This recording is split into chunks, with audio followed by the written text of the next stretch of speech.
지난 그 송구 영신 예배 때부터 이제 우리가 해야 할 일과 가야 할 길에 대해서 말씀을 드렸습니다. 우리 은혜 정원 교회를 세우신 하나님의 뜻을 살피면서 그 뜻 가운데서 우리가 실천적으로 무엇을 해야 될까? 그래서 먼저 여러분들에게 이제 하나님을 사랑하고 사람을 사랑하자 그랬습니다. 하나님 사랑한다고 생각하지만 정말 하나님 원하시는 사랑을 드리는 것일까? 늘 살펴볼 필요가 있어요. 사람 사랑하는 것이 쉽지가 않습니다. 왜냐하면 우리는요, 아담의 타락 이래 이 본성이 부패했기 때문에 근본적으로 자기 중심성을 가지고 있고, 그래서 사실 하나님 사랑하는 것도 왜곡되어 있는 경우가 많고, 그리고 사람 사랑하는 것도 마음만 있지 잘 안 돼요. 괜찮을 때에는 사랑할 수 있을 것 같은데 무슨 일이 딱 생겨버리면 아하, 내가 이 사랑의 영성이 얼마나 빈약한가, 이제 그게 금방 드러납니다. 우리가 하나님의 은혜가 필요하죠. 성령의 도우심이 필요하죠. 그러나 우리는 그 길로 가야 돼요. 하나님을 사랑하고 사람을 사랑해야 합니다. 그 다음에 이제 또 우리가 잊어서는 안 되는 것이 바로 하나님께 영광 드리는 삶인 거예요. 우리를 둘러싸고 있는 모든 것은 다 목적이 있어요. 앉아있는 의자, 쓰고 있는 마이크, 내가 입고 있는 옷 다 목적이 있어요. 만든 자가 있고 목적이 있습니다. 나도 마찬가지입니다. 나를 하나님께서 만드셨습니다. 하나님께서 만드실 때 하나님의 목적이 있습니다. 그래서 어떤 일이 닥치든 어떤 일을 만났든 혹은 어떤 상황에 있든지 간에 우리는 나를 향한 그 목적을 이루는 쪽으로 가야 되고, 그 목적을 이루어내면 내 인생은 성공한 거예요. 가치 있는 인생을 살았다고 말할 수가 있습니다. 어떤 일을 겪었느냐가 아니죠. 그런 과정에서 그 목적을 이루어냈느냐 하는 것이 중요한 거예요. 그래서 이제 두 가지입니다. 목적을 아는 것이 중요합니다. 왜냐하면 목적이 다양하거든요. 자, 저는 목회를 통해서 저는 하나님의 목적을 이루어갑니다. 저는 이 목회라고 하는 주특기를 받은 거잖아요. 어떤 분은 뭐 공무원으로서, 어떤 분은 직장인으로서, 어떤 분은 혹은 또 사업을 하면서, 장사를 하면서, 아무튼 이게 다양한 그런 분야를 하나님께서 허락하셨어요.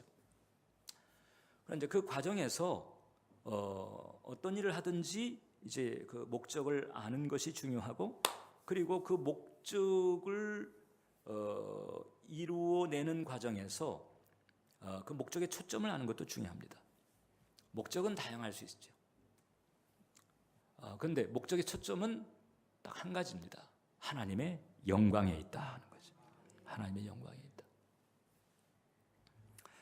이사야서 43장 7절을 보면요, 내 이름으로 불려지는 모든 자, 곧 내가 내 영광을 위하여 창조한 자라고 그랬어요.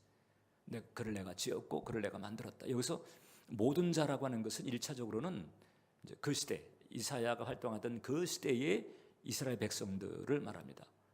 부름 받은 하나님의 백성들이죠. 그네들은 하나님의 영광을 위해서 창조된 자들이에요. 오늘날로 치게 되면 우리 그리스도인들입니다. 원래 모든 인간, 모든 만상이 다 하나님의 영광을 위해서 창조되었지만 지금 하나님조차도 모르고 있잖아요. 우리 이제 하나님을 아는 우리들은 이제 그 하나님의 영광을 위해서 살아야 되는 거죠. 자, 그러면 영광을 돌린다라고 하는 것은 어떤 것일까? 이렇게 핵심적으로 정리할 수가 있어요. 삼위 하나님의 존재와 가치를 인정하고 그 위상을 높이는 거지요. 하나님의 존재를 인정하는 거예요.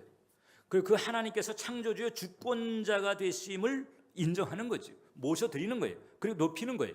예배를 통해서, 삶을 통해서 보이지 않지만, 손에 잡히지 않지만 그 하나님의 존재를 인정하고 그리고 높임 받게 해드리는 것, 이게 바로 하나님께 영광을 드리는 것이다.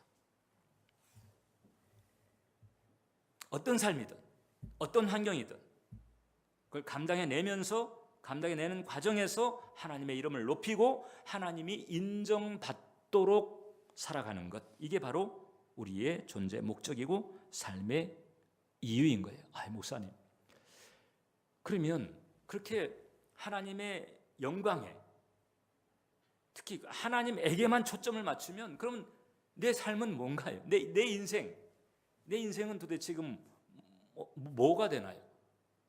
우리가 기억할 것이, 우리가 하나님의 영광을 위해서 살게 되면 하나님께서 어떤 은혜를 주시는고 하니 그 하나님의 영광을 또 우리에게 덧입게 하신다.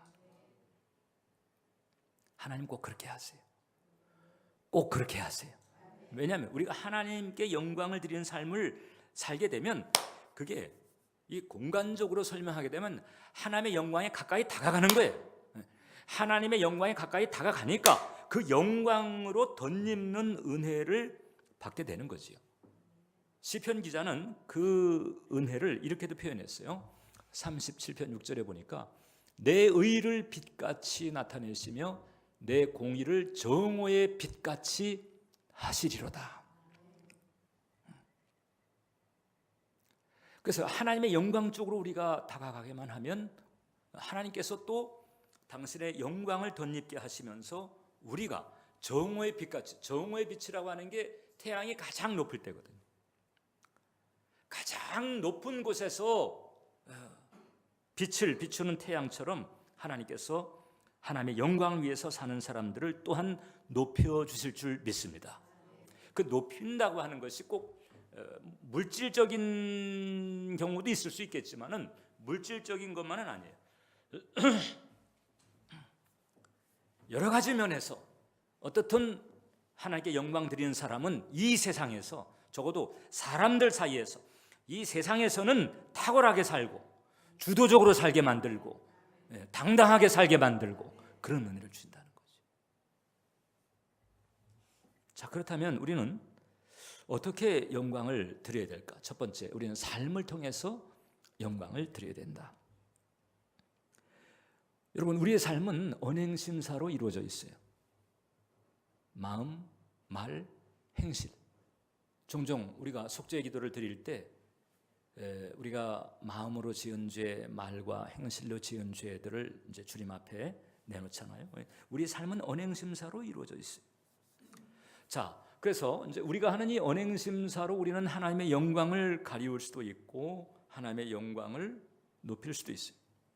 누군가 나의 언행심사를 통해서 하나님의 존재를 느꼈다면, 특히 이제 믿지 않는 사람들, 하나님 모르는 사람, 하나님의 존재를 느꼈다면 꼭 노골적인 어떤 전도라든지 이런 것을 하지 않았다 할지라도 벌써 하나님께 영광을 드린 거죠. 그래서 이 하나님께 영광을, 언행심사로 하나님께 영광을 드리는 것은 믿지 않는 사람들 사이에서 특히 두드러지게 나타나고, 그 다음에 믿는 사람들 사이에서도 역시 나타나는 거죠. 박 집사는 참 어떻게 저렇게 신실할까? 야, 참 정말 고운 신앙이다. 은혜 충만한 사람이네. 벌써 하나님께 영광을 드리고 있는 거예요. 믿지 않는 사람의 세계에서도 야, 저 사람 하는 거 보니까 저 사람이 말하는 그 하나님이라고 하는 신이 있다고 밖에 말할 수 없네. 하나님께 영광이 되는 거죠, 그게. 자, 그런데 이제 오늘 본문을 보게 되면 하나님께서는 일상에서부터 영광 받으시기를 원하신다. 자, 적지 않은 그리스도인들이 이제 어떤 생각을 하는고 하니, 주일에 가서 예배드리면 영광 드리는 일은 끝. 그 다음에 이제 주중에는 내 맘대로 이렇게 생각하는 경우가 많이 있어요. 그렇지 않습니다. 하나님께서는 일상에서부터 영광 받으시기를 원하신다. 오늘 바울이 뭐라고 그랬어요? 먹든지 마시든지 무엇을 하든지. 그런데 먹든지 마시든지가 나오는 거예요. 우리 일상에서 먹고 마시잖아요. 그러니까, 일상에서부터의 영광, 주님께서 그거를 원하시는 거죠. 이제 이런 삶을 우리에게 선구적으로 보여준 사람들이 있어요. 누군가 하니 바로 구약 시대, 특히 이제 유대인들입니다. 여러분, 이 구약 성경, 특히 이제 모세오경에 보게 되면 레위기의 그 음식법에 대한 규정이 나와요. 그 레위기라고 하는 게 그게 제사법이 나오고 또 제사법도 계속해서 반복돼서 나오잖아요. 그래가지고 사실 이제 신년 초가 돼가지고 이제 마음 딱 굳게 먹고 내 올해서부터는 성경 일독하리라 그러고 창세기가 재밌는 소리가 얼마나 많아요. 그래가지고 흥미진진하게 읽어가다가 출애굽기도 막 홍해가 갈라지고 이렇게 신나가지고 드디어 이제 레위기 들어갔을 때 거기서부터 딱 막히는 거예요. 계속 지루한 의식의 반복. 이래가지고 그래서 그런 얘기가 있다고 그러잖아요. 레위기가 내 위기다. 성경 읽는 과정. 근데 레위기에 보면 은식법. 그래서 이 정한 짐승, 부정한 짐승들 이제 이런 것들이 구분이 되면서 그래서 먹을 수 있는 것과 먹지 못할 것이 등장을 해요.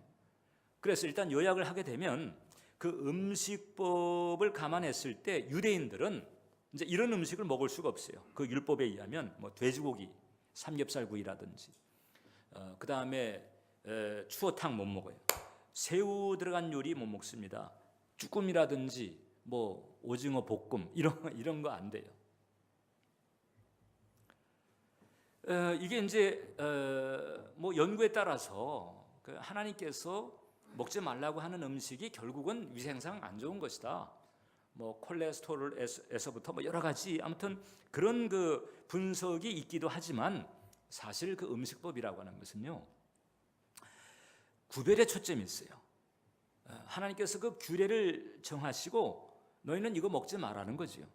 자, 그러면 유대인들은 말이죠. 유대인들이 이제 사회생활 하잖아요. 그래가지고 이제 회식을 갔다. 그런데 삼겹살집을 간 거예요. 그럼 유대인들은 안 먹는 거죠. 당신 이거 왜 안 먹어요? 하나님께서 먹지 말라고 했습니다. 라고 해야 되는 거예요.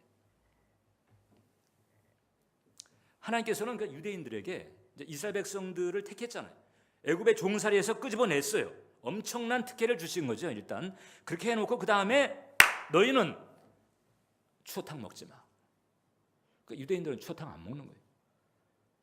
그럼 이제 세상 사람들이 왜 먹지 않느냐고 물을 거다. 그때 너는 그렇게 대답해라. 하나님께서 살아계신 하나님께서 먹지 말라고 하셨기 때문이다. 얘기하라는 거예요. 구별이죠. 구별. 이렇게 구별되는 삶을 거룩이다. 이렇게도 말하는 거잖아요. 구별하는. 그러니까 가장 일상적이고 빈번한 식생활에서부터 하나님의 존재를 증거하고 있어요.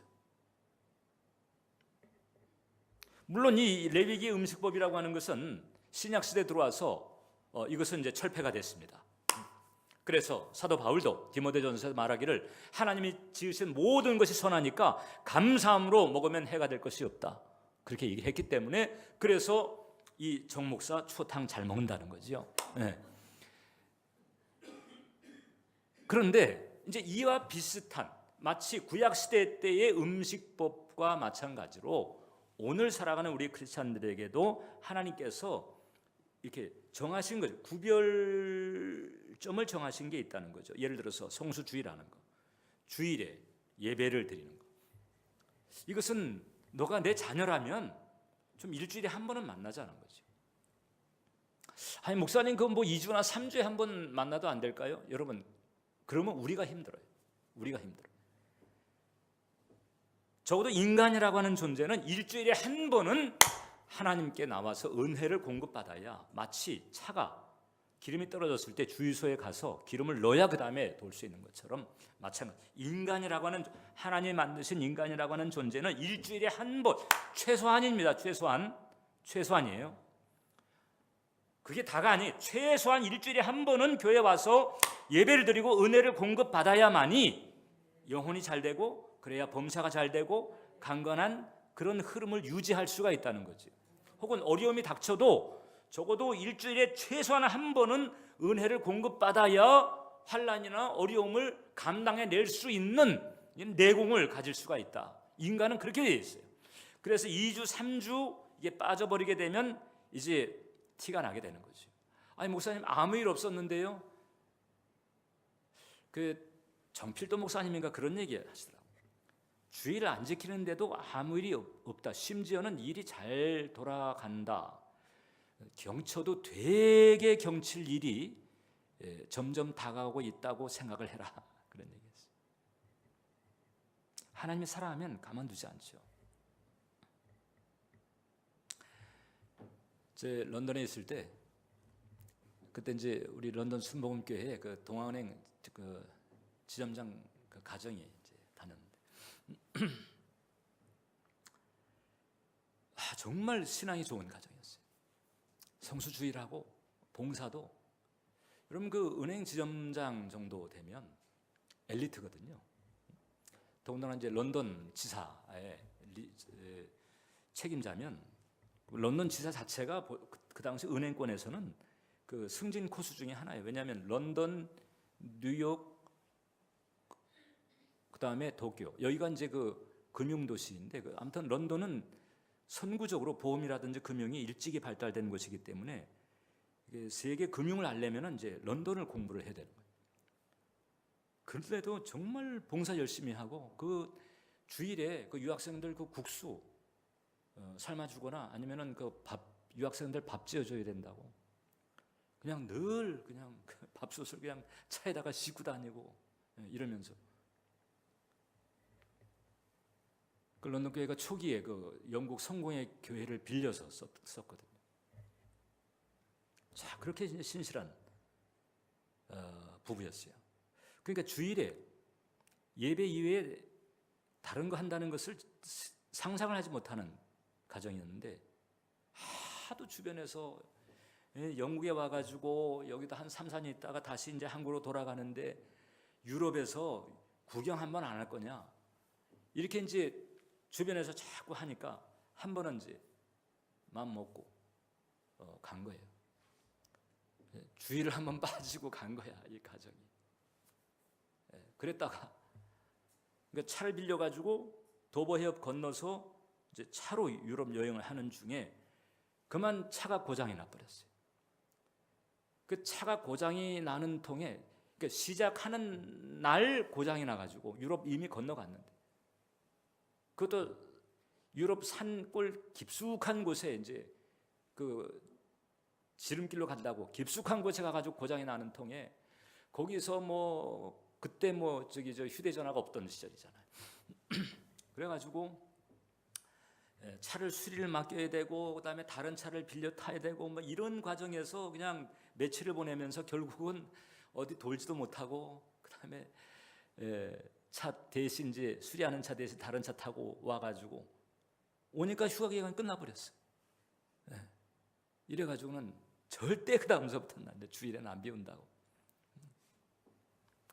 그러면서 이제 옆에서 아유 그 참 그 귀한 시간 그 구경도 못하고 그 어떻게 이렇게 그 시간을 의미 없이 보낸 것에 대해서 이제 주변에서 얘기를 했을 때 그분들이 그러더라고요. 그게 문제가 아니고 주의를 안 지킨 게 죄송할 뿐입니다. 제가 주의를 지켰어야 되는데 일주일에 한 번은 교회를 나와야 돼요. 금주 혹은 금연 이런 부분도 우리 한국 교계에서는 사실상 그 레위기의 금령과 같은 의미를 가지고 있어요. 어떻든 한국 교회에서는 일단 크리스찬들은 교회 다니면서 어떻든 어느 시점에서는 이제 그걸 좀 졸업할 수 있어야 된다 이렇게 보는 거거든요. 자 그렇다고 해서 전도할 때 금주 금연하고 들어오세요. 이것도 지혜롭지 못한 거예요. 그랬다가 교회에 들어올 사람이 얼마나 되겠어요. 일단 다니면서 은혜를 받고 또 그 하나님의 감화를 받고 이러다 보면 이제 그것을 이제 이렇게 접게 되는 날이 오게 되는 거죠. 어떻든 근데 그런 과정은 있게 되는 거죠. 성령의 은혜로 이런 것들입니다. 그래서 저 친구 교회를 다니더니 이제 술도 안 마시고 담배도 끊고 야 참 난 안 되는데 그게 되는가 보네. 이런 것부터 벌써 하나님께 가까이 하는 사람의 어떤 티가 나는 거잖아요. 그러니까 하나님께 영광 돌리는 그런 부분이에요. 내가 굳이 하나님 얘기를 안 해도 나의 삶의 변화를 통해서 하나님께서 영광을 받으시는 거죠. 그리고 우리는 이제 이런 외형뿐만이 아니고 이제 우리 성품에서도 우리는 하나님께 영광을 드려야 된다. 그래서 크리스찬이라면 이게 이제 성질 내는 것도 잘 절제를 할 수 있어야 되는 거죠. 너무 이게 뭐 거친 성격을 가지고 있다든지 말이 거칠다든지 하게 되면 그럼 네가 주변에 있는 다른 사람들이 그런 생각할 수, 아이고 당신 같은 사람이 의지하는 신 난 안 믿겠다, 이렇게 나갈 수 있는 거거든요. 나만이 아니고 내가 믿는 그 신까지도 신뢰를 받지 못하게 하는 이런 상황이 벌어질 수 있다고 하는, 우리는 이제 그렇게 해서는 안 된다. 그렇게 하지 말자는 거죠. 그래서 우리가 이 일상에서 하나님께 영광을 드리려면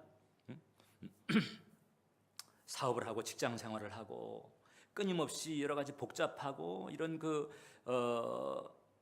여러 가지 그 인간관계들이 얽히고 설키는 이런 상황에서 우리가 중심을 지키면서 일상에서 하나님께 영광을 드리려면 성령 충만한 애가 필요한 거예요. 여러분 그 사도행전에서는요, 성령 충만이 이게 병든 자를 고치고 귀신을 쫓아내고 뭐 이런 그 능력, 은사 쪽으로 초점이 있잖아요. 근데 바울 서신에서 이 성령 충만의 필요성을 어디에다 연결시키고 있는가 하니 일상에서의 성화, 일상에서 하나님께 영광 드리기 위해서 성령 충만이 필요하다는 거죠. 예.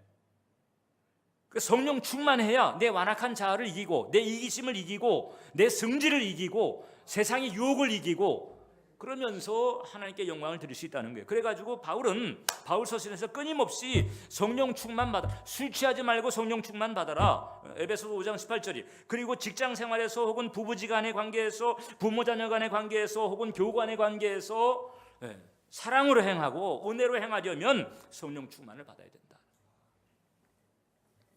그리고 우리가 이제 이런 과정에서 또 한 가지 주의해야 될 것이 바로 뭔가 하니 하나님의 영광을 가로채서는 안 된다.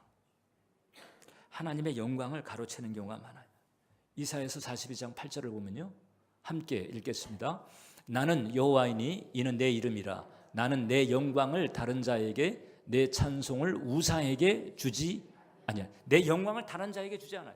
하나님은 당신의 영광에 지대한 관심이 있고요, 민감하세요. 영광에 대해서는 민감하세요.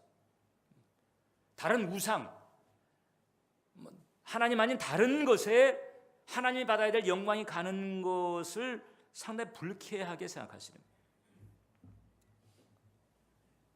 여러분 성경의 핵심은요, 구원에 있는 것 같지만 사실상 영광이 있어요. 구원받은 자로 하여금 하나님께 영광을 드리는 자리에 세우게 하는 거지. 그게 바로 이제 요한계시록 4장 5장이잖아요. 영광이 있어요. 그래서 이 하나님께 가는 영광은 우리가 그것을 가로채서는 안 된다. 뭐가 잘 됐잖아요. 성공했어요. 합격했어요. 혹은 또 뭐 형통했어요. 이랬을 때 우리가 말하는 거 주의해야 된다. 말하는 거.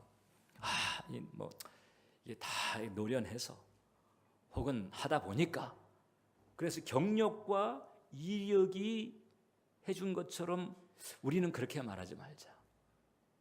왜냐하면 벌써 우리의 생명 자체가 예수 그리스도의 피값을 치르고 우리에게 주신 거잖아요. 우리가 숨쉬고 사는 것조차도 하나님의 은혜인 줄 믿습니다. 내 생명도 하나님의 은혜입니다. 은혜인 거예요. 은혜. 하나님의 그 사랑과 은혜에 바탕한 거죠. 주님께서 하게 하신 거예요. 내가 했지만 사실 주님께서 하게 하신 거예요. 그래서 우리는 뭐가 잘 됐을 때 이런 표현이 가장 적합한 거예요. 따라서 해보세요. 주께서 하셨습니다. 주께서 이루셨습니다. 이 표현이 가장 적합한 거예요. 제가 조 목사님 그 간증을 제가 들은 적이 있어요. 아마도 그 조 목사님을 찾아온 목사님은 상당히 지명도가 있는 분이었던 것 같아요. 그러니까 이름을 얘기하게 되면 다 알게 되니까 이름은 말씀하지 않았어요.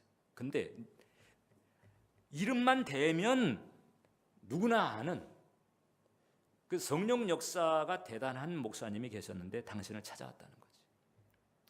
그러니까 뭐 연배라든지 이 한국 교계 뭐 이런 위치가 뭐 거의 엇비슷한 분인데 찾아오시더니 사무실 문 열고 딱 들어오면서 그냥 조 목사 앞에 와서 무릎을 딱 꿇고 목사님에게 목사님 좀 저를 위해서 안수해 주세요. 그러니까 목사님이 놀란 거죠. 아니 목사님 왜 이러세요? 왜 이러세요? 이래가지고 진정을 시키고, 근데 이분은 목사님 제가 하나님 앞에 제가 잘못이 있습니다. 저를 좀 위해서 기도해 주세요. 저 하나님 용서받게 기도해 주세요. 이렇게 그래가지고 일단 진정을 시키고 이제 뭐 때문에 그런가 했더니 이분이 성령 역사가 대단한 분인데 어느 시점에서부턴가 이 기름 부으심이 없다는 거예요. 역사가 안 나타나요. 여러분 그 성령 사역하는 사람에게 그 기름 부으심이 느껴지지 못하면 그건 사형대에 서는 거하고 똑같아요. 그러니까 저도 이렇게 뭐 여의도나 이제 대동 사역할 때 이제 그 성령 학교나 치유 학교 같은 거 하잖아요. 혹은 또 뭐 다른데 집회 혹은 해외 집회 나가거나 이럴 때 그런 집회 할 때는요 금식하면서 그냥 한 번 죽습니다. 주님 앞에서 바짝 엎드리는 거예요. 바짝. 근데 이제 아무튼 이 목사님이 그게 느끼지 않은 거예요. 그러니까 역사도 없어요. 그러다 보니까 이분이 그냥 완전히 그 낙심이 돼가지고 금식도 하고 몸부림도 치고 회복을 위해서. 그런데 안 됐다는 거예요. 그래가지고 도리 없이 조 목사님 찾아.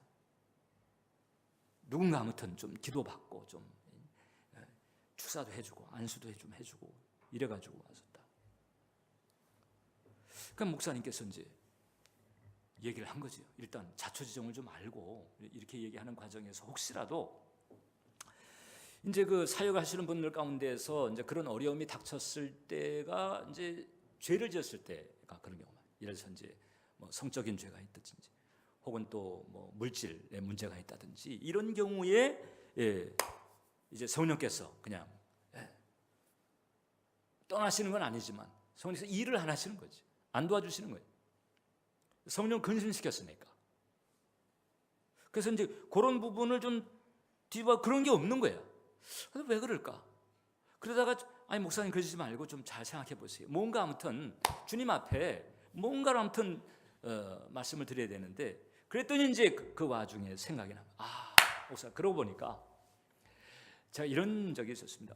아무튼 어느 시점에서부턴가 집회하면 놀라운 역사가 있고 집회 끝나고 난 다음에 식사를 한다든지 그 다음에 접대를 받으면서 그 성도들이나 혹은 또 그 목회자들이 목사님 대단하십니다. 놀랍습니다.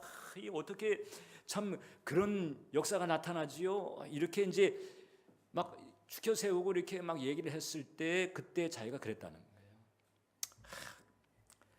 다 하다 보면 그게 됩니다. 하다 경력 혹은 이력, 자기가 뭐가 있어가지고 그래서 이렇게 된 것처럼 이렇게 얘기를 하기 시작했다는 거죠. 그게 지금 딱 생각했다고. 조 목사님께서 기도하면서 도대체 뭐가 문제인지, 뭐가 지금 걸림돌인지, 그 걸림돌을 치워야 되는데 뭐가 걸림돌인지 좀 가르쳐 주세요. 그게 딱 떠오르다. 그래가지고 이분이 다 주께서 하신 건데, 다 주께서 이루신 건데, 내가 한 것처럼 내 경력이 하고 내가 뭔가 내가 가지고 있는 내 영역 이런 게 한 것처럼 이렇게 제가 그걸 회개합니다. 그러면서 그냥 회개가 돼가지고 그래가지고 다시 회복이 돼서 이제 돌아갔다는 거예요. 조 목사님이 그분 딱 보내고 난 다음에 가자마자 조 목사님 무릎을 딱 꿇고는 주님 혹시 그간에 제가 말씀 잘못 드린 거 용서해 주시고 주님 영광 가르친 거 있으면 용서해 주시고 그렇게 또 한번 점검해 보셨다는 거죠. 뭐가 잘 됐을 때 아이들한테도 마찬가지. 야, 일단 네 아빠가 네 아빠 덕에 알아. 다 네가 잘해서. 이런 얘기는 우리가 조심하자는 거지요. 조심하자. 다 주님께서 하셨습니다. 주님께서 이루셨습니다. 그래서 차라리 거룩한 아부를 하는 게 좋다. 그냥 우린 남은 여생 거룩한 아부를 하고 살자. 할렐루야. 네, 주께서 하셨습니다. 주께서 이루셨습니다. 이렇게 가야 되는 거예요. 제가 평양에 갔을 때요, 그때가 이제 추운 겨울이었는데, 그때 이 사람들이 이제 한 번은 그 대동강변으로 데려가더라고요. 대동강변에 탁 가가지고는 그 탑이 하나 있는데, 저는 뭐가 뭔지도 몰랐는데 탑이 있다는 거예요. 보니까 뭐 하나 쭉 올려 쌓아놓은 게 있어요. 이러면서 그냥 아주 경건하게 서가지고는 설명을 하는데, 그게 바로 이제 김일성 주체 사상탑이라고 하네요. 저 탑이. 저게 이제 돌을 붙였는데, 돌이 몇 개인가 하니 25,550개의 돌로 쌓은 거예요. 왜 25,550개냐? 김일성 나이 70년 곱하기 365 해가지고 25,550개. 저 김일성을 기리는 탑이에요.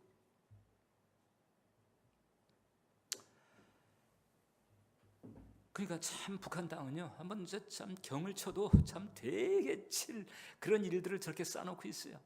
저렇게. 자, 그런데 이제 뉴욕에 가면 그 엠파이어 스테이트 빌딩이라고 있잖아요. 저 빌딩은 102층이에요. 왜 102층이냐? 영국에서 청교도 신앙을 지키기 위해서 미국으로 건너갔던 청교도 이민들의 숫자가 102명인데, 뭐 사람들을 기리기 위해서 그런 게 아니고 청교도 신앙을 지키기 위해서, 하나님을 향한 충성된 신앙을 지키기 위해서 결단했던 그 102명의 청교도를 기념한 거죠. 신앙에 초점이 있는 거예요. 하나님에 대한 충성에 초점이 있는 거죠. 청교도들은 저렇게 신앙의 초점을 가지고 건물을 짓는데, 북한 땅은 참 문제가 많습니다. 여러분, 이런 것도 하나님의 영광을 지금 북한 땅이 가로채는 죄를 범하고 있거든요. 자, 그 다음에 우리가 저 일상 가운데서 이제 고난을 소화하는 방식을 통해서도 영광을 드릴 수가 있다. 어려운 일이 닥쳐요.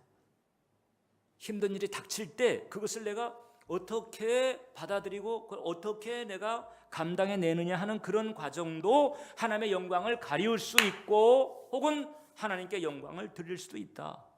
자, 그러니까 어떤 일이 닥쳐도 그 닥친 일을 하나님 때문에 견뎌내고, 할렐루야, 그리고 하나님 때문에 감사하는 여러분 되시기를 주님의 이름으로 축원합니다. 장로교를 창시했던 그 칼빈은요 31세 때 결혼했어요. 40세 때까지 9년 동안 행복하게 살았는데, 그만 9년째 부인이 죽었어요. 아이들이 몇이 있었는데 그 아이들이 있었다고도 하고 없었다고도 하고 그러고 있어요. 왜 그럴까요? 다 죽었어요. 어렸을 때 다 죽었어요. 그러니까 어렸을 때 다 죽어버리니까 이제 오랜 세월이 지나고 난 다음에 칼빈에게 아이들이 있었나 없었나 이제 그것조차도 지금 헷갈릴 정도예요. 칼빈은 종합병원이었습니다. 온몸 안 아픈 데가 없어. 늘 병을 달고 살았어요. 그는 객지 생활을 했습니다. 종교개혁한다고 고향이 프랑스인데 스위스로 와가지고 스위스에서 살았어요. 우리나 스위스 하게 되면은 아이고 거기 그냥 여행 한번 갔으면 좋겠다 동경하지요. 유럽에서는 거기가 다 거기예요. 스위스도. 한번 며칠 다녀오면 좋은 데지 거기서 사는 것은요 다 똑같아요. 그 객지 생활하면서 늘 그 고독하게 살고 힘겨운 작업을 해가면서 살고, 그 다음에 질병 때문에 또 어려움을 겪고 살고, 그럼에도 불구하고 칼빈은 그런 얘기했습니다. 하나님께서는 우리가 너무 이 세상의 것에 집착하지 않기를 원하시며 우리의 눈을 들어 항상 하나님을 바라보게 하신다. 이 세상 것에 집착하지 않도록 하시는 것이다. 어떻게 보면 사도 바울에게 가시가 있었던 것과 같은 그런 경우라고도 볼 수 있지요. 무슨 일을 만나든지 어떤 일이 닥치든지 이 칼빈의 말이 정답인 거예요. 여러분들에게 평안이 있게 되기를 원합니다. 저는 즐거운 일이 있게 되기를 원합니다. 하나님도 그걸 원하실 거예요. 그러나 인생사라고 하는 게 인생사라고 하는 게 안 그럴 때도 있잖아요.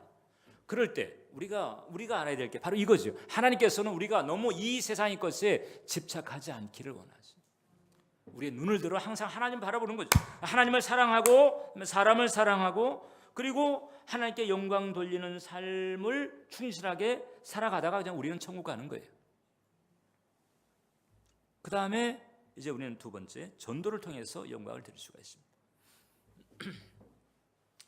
자, 영광이라고 하는 게 뭐라고 그랬죠? 하나님이 계시다고 하는 것과 그 하나님이 창조주요 주권자이시기 때문에 그 하나님을 인정하고 그 하나님을 높이는 거죠. 하나님을 하나님으로 대우해 드리는 것, 이게 바로 하나님께 영광 드리는 것인데, 이 하나님께 영광 드리기 위해서 나도 그래야 될 뿐만 아니라 이 세상에 하나님을 알지 않고 있는 사람들이 너무나 많잖아요. 이 세상 자체가 하나님이 만드셨고 하나님이 주인이, 하나님이 창조주고 하나님이 주권자고 하나님의 주인이, 아니 새들어 살고 있는 사람이 집주인을 몰라보고 집주인인데도 집주인으로 인정하지 않으면 집주인 입장에서는 얼마나 황당합니까? 하나님이 아담의 타락 이래로 황당한 일을 계속 겪어오시고 있는 거죠. 그런데 이제 예수 그리스도의 은혜로 저와 여러분들은 그 하나님을 알게 됐고 이렇게 예배를 드리면서 하나님을 인정하니까 이제 우리들을 통해서 하나님이 위안을 받으시지만, 그러나 더 많은 사람들이 여전히 하나님을 모르고 있단 말이죠. 주인을 모르고 있어요. 자, 그러니까 이제 이 주인을 모르고 있는 사람들로 하여금 주인 대신 하나님을 알게 하려면 하나님에 대해서 얘기하는 거잖아요. 하나님의 존재, 하나님의 사랑, 하나님의 은혜에 대해서 얘기를 하는, 이게 바로 전도예요. 전도를 통해서 일단 하나님을 알게 하는 거잖아요. 그래서 자, 하나님은요 결과를 떠나서, 우리가 전도할 때 결과를 떠나서요 일단 전도해 하는 것 자체를 기뻐하세요. 왜냐하면 내가 지금 이제 무시당하고 있는 거잖아요. 하나님 입장에서 무시당하고 있어요. 그런데 누군가가 나서서 당신이 주인인 것과 당신이 계신 것을 증언해주고 변호해주고 그 다음에 주장해줘요. 기분 좋은 거죠. 일단 하나님 입장에서는 기분 좋은 일이에요. 그래서 하나님은 결과를 떠나서, 전도의 열매가 있든 없든 결과를 떠나서 전도하는 개인을 사랑하시고 전도하는 교회를 사랑하신다. 왜? 일단 자기를 자기 입장에 서서 자기 얘기를 해주고 자기를 인정해주고. 그러니까 반면에 이제 전도를 안 하잖아요. 여러분, 전도를 안 하면 어떻게 될까요? 쟤는 누구 집 자식이야 이렇게 되지. 왜 쟤는 가만히 있지? 나에 대해서 나를 무시하고 나에 대해서 무지하고 주인을 인정하지 않는 이 현실에 대해서 왜 가만히 있는 거지? 이제 이렇게 해야 되는 거죠, 하나님 입장에서. 그래서 주님께서 승천하시기 전에 우리에게 내려준 가장 큰 명령, 지상명령이 있어요. 마태복음 28장인데 다 함께 같이 읽겠습니다. 그러므로 너희는 가서 모든 민족을 제자로 삼아 아버지와 아들과 성령의 이름으로 세례를 베풀고 내가 너희에게 분부한 모든 것을 가르쳐 지키게 하라. 볼지어다 내가 세상 끝날까지 너희와 항상 함께 있으리라. 모든 족속으로 제자를 삼으려면 어떻게 해야 돼요? 복음을 전해야 돼요. 전도를 해야 되는 거잖아요. 그 전도를 통해서 우리는 하나님께 영광을 드릴 수 있다. 하나님을 알리는 것부터 시작해서 전도를 받은 그 사람이 심령이 뒤집어져 가지고 교회를 나오게 되고, 그래서 하나님에 대해서 무지했던, 심지어는 하나님을 무시했던 사람이 교회에 나와서 예배를 드리면서 찬양한다. 이게 영광의 그쪽. 하나님은 기분이 말할 나위가 없으신 거예요. 마지막입니다. 그리고 우리는 그래서 이제 이 빛을 받아 반사하는 그런 삶을 통해서 하나님께 영광을 드려야 된다. 사도 바울은요 믿지 아니하는 사람들, 즉 불신자의 영적인 상태를 이렇게 분석을 했습니다. 고린도후서 4장 4절을 보면 그 중에 이 세상의 신이 믿지 아니하는 자들의 마음을 혼미하게 하여 그리스도의 영광의 복음의 광채가 비치지 못하게 했다. 영광의 광채가 있는 거예요. 믿지 않는 사람들은 영광의 광채가 안 비치고 있는 거예요. 자, 그러면 그 믿지 않는 사람들로 하여금 그 영광의 광채를 어떻게 받게 할까? 누가 그 영광의 광채를 받게 할 수가 있을까? 우리들이 해야 되는 거죠.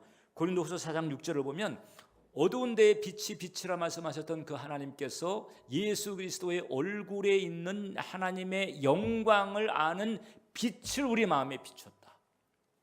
여러분의 마음, 우리의 마음에 하나님의 영광의 빛을 비추어 줬단 말이에요. 빛이 비쳤어요. 이 빛을 이제 우리가 이제 무지한 사람들에게 반사를 해야 되는 거죠. 빛을 반사하는 삶. 목사님, 내가 빛을 받았는지 안 받았는지 어떻게 알 수 있을까요? 빛을 받은 사람에게 표시가 있어요. 빛의 열매가 있는 거지. 빛의 열매. 에베소서 5장 8절로 9절을 보니까 너희가 전에는 어둠이더니 이제는 주 안에서 빛이라 빛의 자녀들처럼 행하라. 빛의 열매는 모든 착함과 의로움과 진실함에 있다. 자, 마귀의 종살이 할 때 어둠이었어요. 그런데 예수 그리스도 안에서 이제 우리가 빛이 되었다는 거예요. 빛.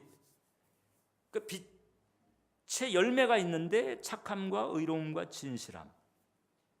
이걸 통해서 사람들은 하나님을 느낄 수가 있게 되고 심지어는 하나님께 다가올 수 있다. 전도를 안 해도 다가오는 경우가 있을 수 있다는 거예요. 이 빛의 열매, 즉 빛을 반사하는 삶이죠. 빛의 열매라고 하는 것은 빛이 반사되는 현상인 거예요.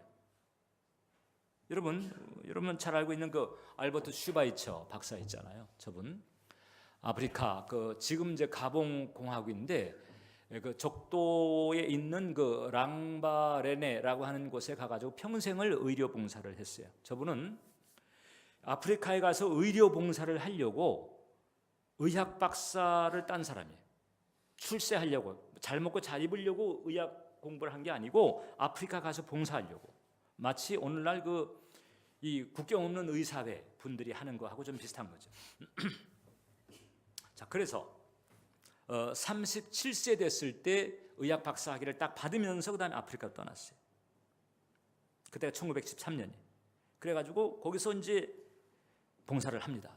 자, 그때 유럽 생활을 하다가 아프리카로 가가지고 그 적도에서 참 얼마나 열악한 환경이었겠어요. 거기서 사람들을 섬기는 거예요. 자, 그럴 때 그때 이제 이 사람에 대한 소식이 알려졌어요. 일본 땅까지 알려졌는데 일본에 다카스코라고 하는 한 청년이 있었는데 마음에 감화를 받았어요. 야, 대단한 사람이다. 그러니까 이 사람이 이제 의과를 공부했거든요. 그러니까 나도 가서 돕겠다 해가지고 아프리카로 찾아갔어. 참 그 청년도 대단한 청년이잖아요. 근데 이 다카스코는 아주 철저한 불교 신자였어요. 갔어요. 가가지고 오랜 세월 함께 있어요. 옆에서 같이 도와요. 같이 일하고 같이 섬기고 이런데 그렇게 슈바이처하고 오래 지냈는데도 슈바이처가 전도를 안 하는 거예요. 왜냐하면 슈바이처가 루터교 목사였거든요. 목사. 신학도 했어요. 목사였어요. 그 교회에서 목사로도 활동했단 말이죠. 그런데 전도를 안 하는 거예요. 그러다가 어느 날 이 다카스코가 드디어 본인이 먼저 박사님, 저 좀 세례 좀 베풀어 주세요. 제가 기독교로 개종을 할 테니까 저 세례를 주세요. 먼저 요청을 하더라는 거예요. 그래가지고 세례를 받고 기독교인이 됐어요. 슈바이처는 전도한 적이 없어요. 그냥 삶을 살았어요. 빛의 열매가 나타났어요. 빛이 반사된 거지. 영광의 빛이 반사가 된 거지. 그러니까 감화를 받고 그 철저한 불교 신자였는데 전도받지 않고 그냥 본인이 마음문을 열고 그 다음에 예수님을 구주로 영접하는 이와 같은 일이 있었어요. 이게 빛을 반사하는 거죠.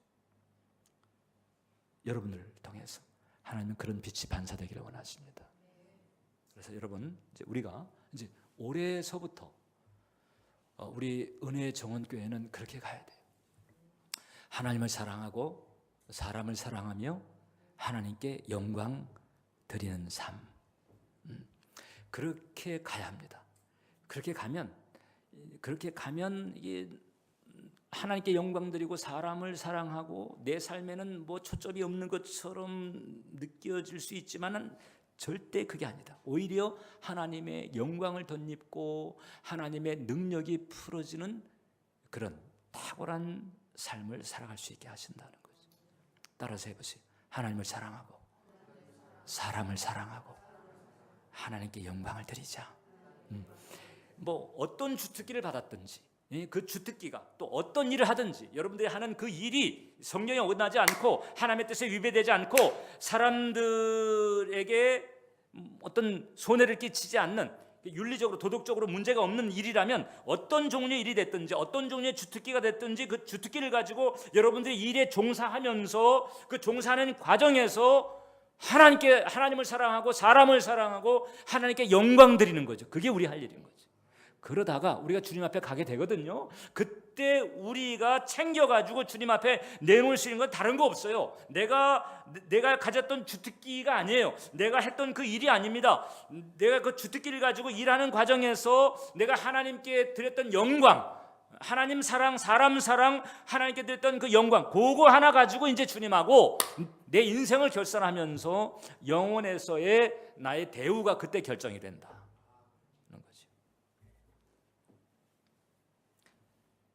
하나님 사랑하고 사람 사랑하고 하나님께 영광을 드리고 이게 초점입니다. 이것 때문에 우리가 삽니다. 이렇게 살면서 이제 하나님을 알게 만들고 이것 때문에 천국이 우리에게 열렸지만 아직 천국으로 부르지 않고 이 땅에 계속 살게 하시는 거죠. 그 좋은 천국 있음에도 불구하고 아직 그리 안 부르시고 이 땅에 여전히 살게 하시는 이유는 수명이 다할 때까지 수를 다할 때까지 이 땅에서 하나님 사랑, 사람 사랑, 하나님께 영광 드리기 이런 소명을 감당하기를 원하지. 그거 안 한다면요 의미가 없는 삶이죠. 그게 이루어지면 성공한 것입니다. 거기에 초점이 있어야 됩니다. 우리는 진정한 성공의 기준을 거기에 둬야 합니다. 기도하겠습니다. 하나님,